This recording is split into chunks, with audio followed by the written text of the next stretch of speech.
사도행전 2장의 오순절 마가의 다락방의 성령 강림 사건을 기록해 주죠. 성령 강림 사건을 기록해 주는데 뭐라고 그러는가 하면 오순절 날이 이름에 모였던 모든 자들에게 저들이 모였던 그 자리에 모든 사람에게 급하고 강한 바람 같은 소리가 있고 각 사람의 머리 위에 불의 혀 같은 것이 보였다. 세 가지 현상을 얘기를 했는데 첫 번째로는 성령이 임하면서 급하고 강한 바람 같은 소리가 귀에 다 들렸다는 거예요. 급하고 강한 바람 같은 소리 슉슉 하면서 바람 부는 소리가 들렸고, 이번에 눈으로도 보였다라는 거예요. 눈으로도 보였는데 어떻게 눈으로 보였냐? 거기 모인 모든 사람들의 눈에 다 보였는데 각 사람 머리 위에 불꽃이 활활 타오르는 모습이 보였다라는 거예요. 그래서 성령이 불 같은 성령이고 바람 같은 성령이라는 말이 맞는 거예요. 그래서 바람 같은 성령은 뭐냐? 성령의 분위기예요. 그래 또 한 가지 현상은 그건 눈에 보이는 현상이었고, 실질적으로 저들의 거기 모였던 모든 사람들이 방언이 터지고 예언이 터지고, 그래서 성령으로 충만해가지고 하나님을 찬양하고 하나님을 높이더라. 불같이 임했으니까 거기 모였던 사람들이 120명 꽉 차가지고 모인 조그만 방인데 너무 뜨거우니까는 목회자가 밖으로 뛰쳐나가죠. 밖으로 뛰쳐나가지고 이 뜨거운 걸 전하는 거죠. 전하는데 당시 오순절 명절이기 때문에 세계 각지에서 모여든 사람들이 다들 놀라는 것이에요. 내용보다도 현상에 먼저 놀라는 거예요. 저들이 각자 자기들 지역에서 온 그 나라 말로, 자기들 말로 하나님을 찬양하고 하나님을 높이는 말을 듣는 거예요. 그 성경에 나오는 걸 쉽게 우리식으로 말하면 일본에서 온 사람은 일본 말로 들리고, 중국에 온 사람은 중국 말로 들리고, 미국에서 온 사람은 미국 말로 들리고, 하나님을 찬양하고 높이면서 엄청난 역사가 일어났을 때 저들 중에 어떤 사람이 술 취했다 그러더라는 거예요. 술 취했다. 술 취한 사람 마냥 그 현상이 술 취한 사람 같이 이 방언으로 말하고 저 방언으로 말하고.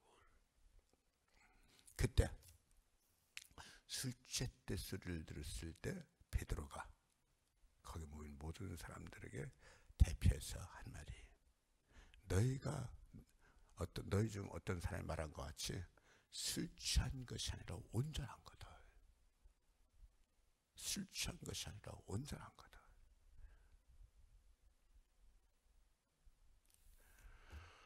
그러면서 성경이 응했다. 성경에 여러 가지 예언되진 예언이 응하는 사건이다. 봐라, 성경이 이렇게 예언되었지 않냐? 그것이 그대로 지금 터져나온 거 아니냐? 성경에서 예언된 그대로 지금 너희가 눈으로 보는 거 아니냐? 근데 여기서 우리가 봐야 될 것이 술 취했다라는 말을 좀 볼 필요가 있습니다. 볼 필요가 있는데, 성령 충만한 것이, 성령 충만, 이게 정말 좋은 게 그랬어요. 어떤 사람이 이 성령 충만한 것을 제대로 표현하기 이렇게 표현했어요.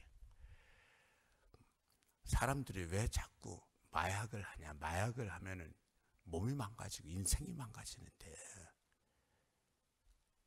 인생이 완전히 망가지는데 그래도 왜 자꾸 마약을 하냐?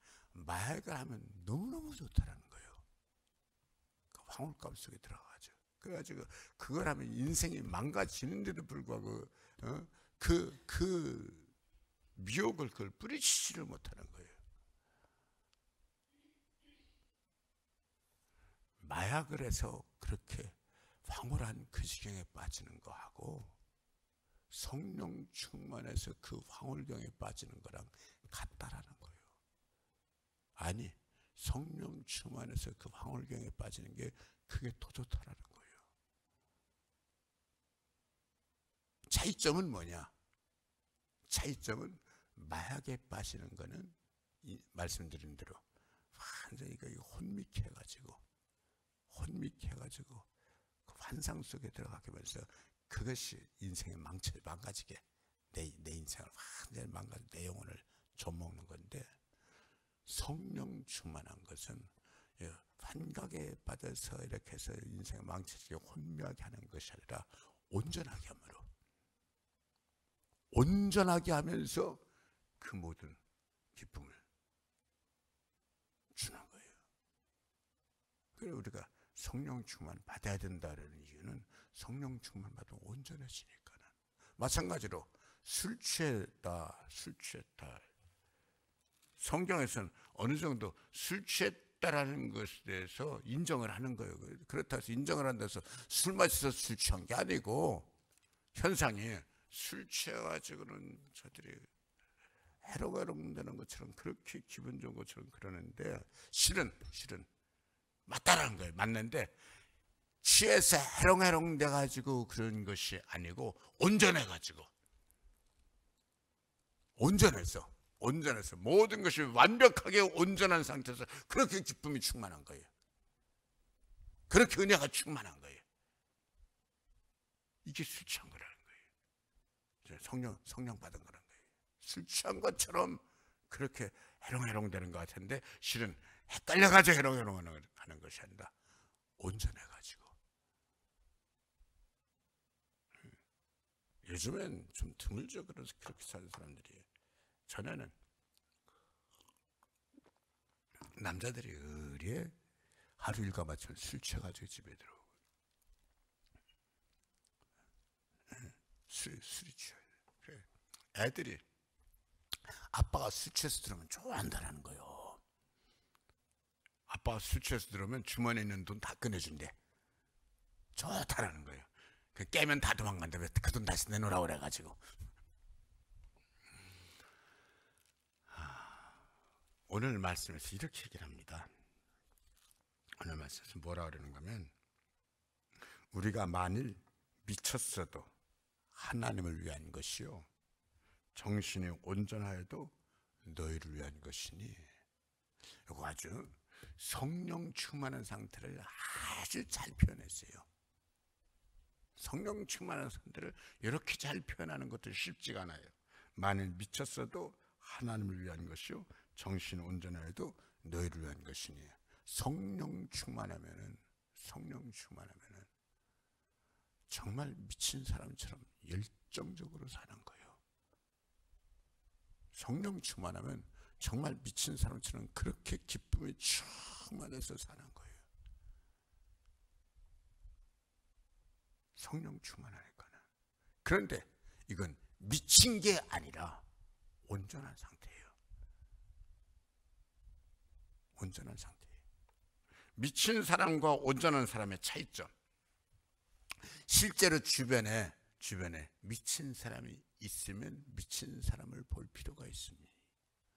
이상하게 미친 사람은 한결같이 미쳐가지고 악을 행하는 거예요.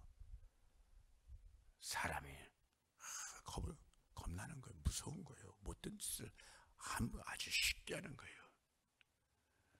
성경에도 그 귀신 들린 사람 종종 나오는데, 그 중에 그 대가볼리에 귀신 들린 사람 얘기를 하죠. 대가볼리는 그 이제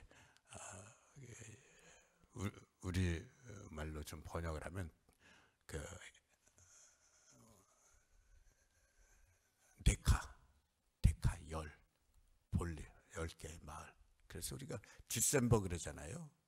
디셈버 그 10번째 달이라는 얘기죠. 물론 지금은 뭐 12번째 달로 바뀌어지면서 2개의 달이 중간에 들어갔기 때문에 12월 달로 그렇게 말하지만, 본래 디셈버면 10번째 달이라는 얘기죠. 데카 열이잖아요. 열. 대가볼리 10개의 마을이 있는 동네를 대가볼리라고 그러는 거예요.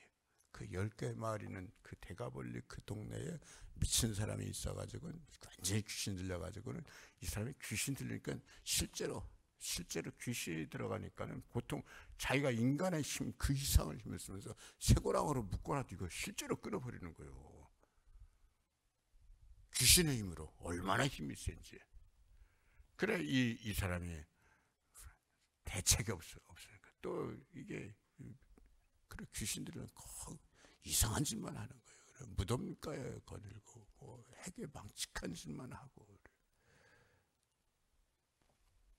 예수님 가서 고쳐주시니까 깨끗하게 제정신이 돼서 옷 빨개벗고 그렇게 날뛰던 사람이 옷 제대로 차려입고 정신 차리고 제대로 하잖아요. 미친 사람은 그 미쳐가지고 하는 모든 것이 악을 행하고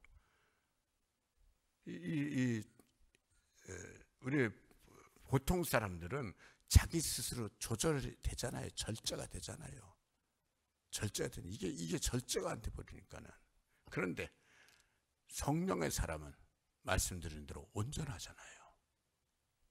온전하는데 성령의 사람은 성령 충만해서 미친 사람처럼 그렇게 해괴망측하고 못된 짓 그렇게 미친 짓거리 하는 것이 아니라 성령 충만한 사람은 은혜가 충만해가지고 선을 행하잖아요.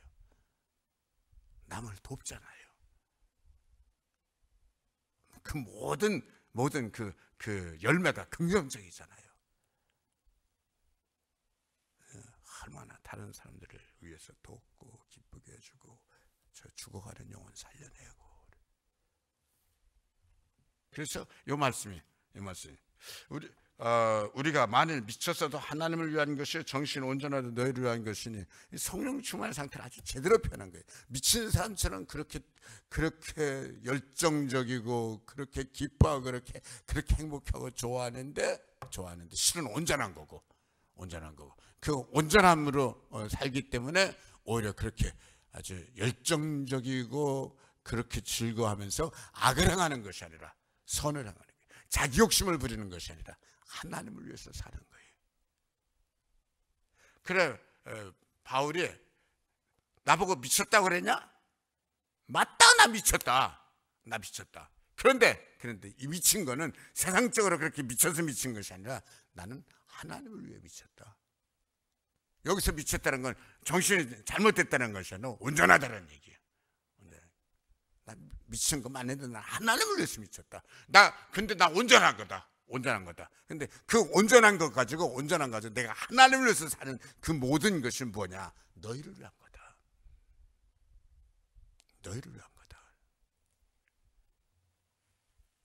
이렇게 질문하세요. 왜 그렇게 사냐? 물론 모든 면이 긍정적이니까 좋지만 그래도 이유가 있을 거 아니냐? 왜 그렇게 사냐? 바울이 그 다음 구절에서 이렇게 대답을 하는 거예요. 하나님한테 나는 사랑을 받았다. 나는 사랑을 받은 사람이다. 조금 사랑을 받은 것이 아니라 그 하나님 주신 그 엄청난 사랑이 내 인생을 그렇게 끌고 가는데 미친 사람처럼 온전하게, 미친 사람처럼 그렇게 열정적으로 선을 행하게 하고 그렇게 매를 맞아도 복음을 전하고 저 어둠 속에 있는 사람을 건져내게 하고. 여러분, 우리가 예수 믿고 은혜 받는 것이 왜 좋으냐? 예수 믿지 않고 은혜 받지 못했을 땐 세상에 얼마나 눌리고 잘못된 인생, 끌려다니는 인생. 왜 이렇게 스스로 그런 거예요. 스스로 내가 꼭 이렇게 살아야지 되나? 인생이 저주 같은 인생 되고. 불교에서 뭐라 그랬냐? 불교에서 인생은 고해바다라고 그랬어요. 고해바다. 고생이 꽉 찬 바다. 그런데 예수 믿고 은혜 받으니까 거기서 건진받는 거예요. 예수 믿고 은혜 받고 나서 비로소 인생이 이렇게 좋은 건데. 객관적으로 달라진 건 별로 없어 보이는데 실은 다 달라진 거예요. 우리가요, 성령 충만 받아야 된다. 맨날 노래같이 아니에요. 은혜 받는 게 그렇게 귀한 거예요. 바울이 내가 미친 사람처럼 그렇게 열정적으로 선을 행하고 죽어가는 사람 살리고, 유대인들 바울 보는 대로 돌 던지고 달려들고, 또 이방인들은 이방인들대로 바울이 복음을 전하면 우리 우상은 가짜 신이다 그런다. 우리 살 수 있는 우리 직업이 끊어진다. 우리가 살아야 되지 않냐. 이방인들은 또 이방인들대로 또 바울 죽이려고 그러고. 맨날 쫓겨다니면서도 그렇게 행복해하고 그렇게 좋아하고 그러면서 왜 그렇게 사냐? 왜 그렇게 사냐? 바울이 하는 얘기. 나는 사랑을 받았다라는 거예요. 사랑을 받았다라는 거예요. 사랑을 조금 받은 것이 아니라 엄청난 사랑을 받는 그 사랑에 너무너무 고마워가지고 나는 이 사랑 받은 거 은혜가 갚아야 되는데 그 사랑이 내 인생을 강권해서 끌고 다닌다라는 거예요. 내가 받은 은혜 갚아야지. 실제로 바울이 예수 믿는 사람 잡아들이려고 다메섹까지 쫓아가다가 강한 불빛에 의해서 녹아지고 변화된 거 아니에요. 그 상황을 말하면 그냥 천둥번개 친 것 같아요. 제가 보기엔 천둥번개 쳤다는 말이 맞아요. 천둥번개 쳤어요. 근데 보통 사람들에게는 천둥번개 쳤는데 바울에게는 그 천둥번개가 아니야. 그 강한 번개, 그 강한 불빛이 자기 눈을 그대로 그 자리에서 멀게 했고 얼마나 그 불빛이 바울을 제대로 때렸든지. 우릉 쾅쾅쾅 천둥소리가 바울에겐 우릉 쾅쾅하는 그냥 천둥소리가 아니라 그 속에 음성이 똑바로 들리는데 사울아 사울아 왜 네가 나를 핍박하느냐? 주여 누구십니까? 나는 네가 핍박하는 예수다. 같이 같은 사람들은 몽땅 다 천둥번개밖에 안 보이는 거예요. 근데 그 엄청난 천둥소리로 그 큰 소리로 바울에게 하나님의 음성이 주시는 거예요. 주님께서 바울을 부르시는 거예요. 사울아 사울아 사울아 사울아 왜 내가 나를 핍박하느냐?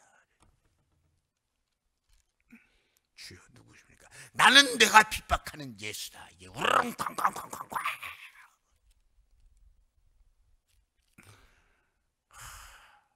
거기서 강한 불빛에 눈이 멀어서 고꾸라진 상태로 부축받아 끌고 와가지고 생각을 해보세요. 이제까지 예수 반다는 것에 인생을 건 사람입니다.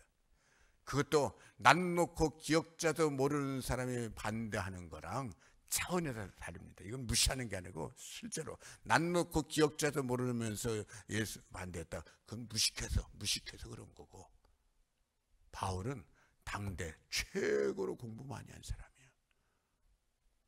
당대 최고로 공부 많이 한 사람. 그가 예수를 반대한 건 그냥 몰라서, 물론 몰라서 그랬죠. 근데 몰라서 그런 게 아니에요. 그가 알고 있는 모든 성경 지식과 상식으로 다 결론을 내려가지고 예수는 아니다라고 결론을 내렸기 때문에 그렇게 행동을 한 건데, 이 사건을 통해서 자기가 틀렸다는 걸 알았잖아요. 주여 누구십니까? 나는 내가 핍박하는 예수다. 꽉꽉꽉꽉꽉. 나는 내가 핍박하는 예수다. 와, 얼마나 무서웠겠어요. 얼마나 엄청난 사건이 터진 거잖아요. 바울 고백을 하죠.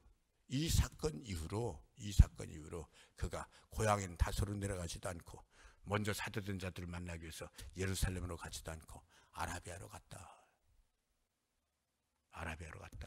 그리고 바울이 하는 말은 3년 뒤에 이렇게 얘기를 해요. 바울의 인생에 그 3년의 공백이 있는 거예요. 그러면 그 3년은 무슨 3년이냐? 성경 거기에 대해서 하나도 얘기를 안 해요. 근데 제가 이걸 보면서 그 3년은 바울이 이제까지 자기는 말씀드렸잖아요. 그 최고의 학문을 공부해서, 그 학문이 다른 학문이 아니에요. 성경, 바리새인이에요. 성경 공부한 사람이, 성경의 최고 학문을 가진 사람이에요. 이제까지 학문적으로 쌓아올렸던 이것이 하루아침에 다 무너졌잖아요. 그냥 예수 믿는 것이 아니잖아요. 이 사람은 그쪽에 학문을 갖고 있는 사람인데, 이제는 다시 예수 중심으로 해서 이제까지 가지고 있던 모든 것을 다 알고 예수 중심으로 해서 내 안에 나라는 건물을 다시 세우잖아요. 그 로마서, 지금 우리가 있는 고린도전서, 후서, 이게 그냥 나온 말이 아니에요. 바울적 깊숙한 곳에서부터 제대로 쌓은 건물이 나오는 거예요. 제대로 쌓은 자기가 가지고 있는 신학적으로 다시 설립하는, 신앙적 영적으로 다시 예수 그리스도 누구냐, 하나님 누구냐, 다시 이거 하는데 3년 걸린 거예요. 성령으로. 이제까진 인간의 방법으로 쌓으려는 거 다 허물고 영으로 다시 사. 그러면서 그렇게 할 수밖에 없고, 그렇게 돌에 매를 맞으면서도 40에 하나 감한 매를 5번 맞고 뭐 동족의 위험과 이방인의 위험과 바다의 위험과 그렇게 죽을 고비를 넘기면서도 왜 이렇게 달려가냐, 왜 모든 사람들에게 사랑을 그렇게 끼치고, 바울을 만난 사람들은 다 사랑에 녹아지고 은혜에 녹아지고 인생이 바뀌어지고, 왜 그러냐, 나는 하나님의 사랑에, 주님의 사랑에 강권하심을 받는다라는 거예요. 얼마나 그 사랑이 고마운지, 나는 그 사랑이 항상 내 인생을 끌고 다닌다는 거예요. 내 인생을, 그 사랑이 나를 강권하시는도다. 그 사랑이 나를 강권하시는도다. 여러분, 오늘 말씀에서 이 말씀 붙잡으십시다. 이 말씀 붙잡으시다. 보세요. 분노에 사로잡혀가지고 인생을 사는 사람, 그 분노, 그 분노 가지고 사람을 죽이기도 하고, 분노에 사로잡혀서 인생 살면 얼마나 힘들어요. 얼마나 속상해요.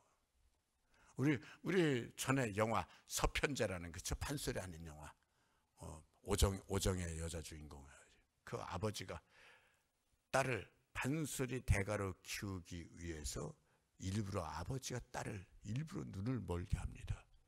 그래 이 딸이 앞을 보지를 못합니다. 왜냐? 판소리의 대가가 되려면 그냥은 안 된다라는 거예요. 그냥은 안 된다는 거. 저 가슴에서 저 인생 저 깊숙한 곳에 이렇게 있는 그 한스러운 그 하늘을 끌어올려가지고 그 하늘 소리로 내칠 때 대가가 될 수 있다는 거예요.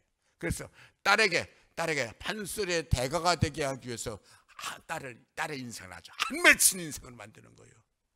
앞을 보지 못하게 하면서. 그래서 그 한 가지고 판소리 대가가 되게 하는 거예요. 영화 내용은 그렇지만 생각을 해보세요.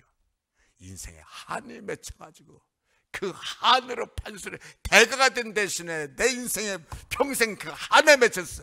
그렇게 살 수는 없잖아요. 그 한은 악한 거예요. 우리가 예수 믿으면서 중요한 건 주님의 사랑을 받는 거예요. 천지 만물을 창조하신 창조주 하나님의 사랑을 받는 거예요. 한이 아니라, 분노가 아니라 사랑에 이끌려서 그 사랑이 내 모든 삶의 원동력이 돼가지고 나는 사랑에 의해서 이끌려가는 사람입니다. 나는 내가 받은 사랑이 있기 때문에 이 사랑에 내가 감동돼서 내 인생을 이렇게 사랑하면서 살지 않으면 나는 안 됩니다. 세상 사람 다 자기 위해서 살더라도 나는 사랑받은 사람이기 때문에 내게 이 사랑을 주신 나는 주님을 위해서 살아야 됩니다. 이게 얼마나 행복한 거예요. 이게 얼마나 행복한 거예요. 고훈 목사님이 설교를 하시면서 아주 재밌는 얘기를 했어요. 당신이 사모님과 결혼할 때 자기 눈꺼풀이 뭐가 씌웠다라는 거예요. 눈꺼풀이 뭐가 씌웠다라는 거예요. 제정신이 아니었다라는 거예요. 제정신이 아니어가지고 사모님한테 푹 빠져, 그 여자한테 완전 푹 빠져가지고, 그러고서는 그 여자밖에 안 보여요. 그 여자랑 결혼했다라는 거예요. 근데 그 목사님 그렇게 하자면 그냥 일반 얘기 같은데, 그 다음에 이렇게 얘기를 하는 거예요. 평생 나는 그렇게 사랑의 눈꺼풀에 씌워가지고 산다라는 거예요. 평생 그 사랑의 눈꺼풀에 씌워서 자기는 그렇게 산다라는 거예요. 아멘 아니에요? 아멘이잖아요. 내 정신 차렸다고 해가지고서는 사랑 없이 사는 게 아니라 완전히 사랑에 씌워가지고 사랑의 눈꺼풀에 씌워서 평생을 나는 그렇게 삽니다. 그 눈꺼풀에 씌운 게 아니라 사랑으로 복을 받은 거예요. 우리는요, 예수 사랑에 녹아지고, 여기서 끝내야지 됩니다. 왜 그 사랑이 녹아졌냐는 걸 이제 예수님이 진짜 위해서 생명 주셨다. 이제 이 얘기를 하는데 그 얘기를 하려면 시간이 가니까 여기서 끝내고 우리는 주님의 사랑에 완전히 녹아져서 주님의 그 사랑이 내 인생의 모든 것을 끌고 가는 심장이 되고 에너지가 되고 원동력이 되고 사상이 되고 내 삶의 전부가 되는, 나는 암만 분석해도 내 속에는 주님의 사랑만 꽉 잡고 사랑에 녹아진 것밖에 없노라고 그 고백을 할 수 있기를 축복합니다. 아버지 하나님 고맙습니다.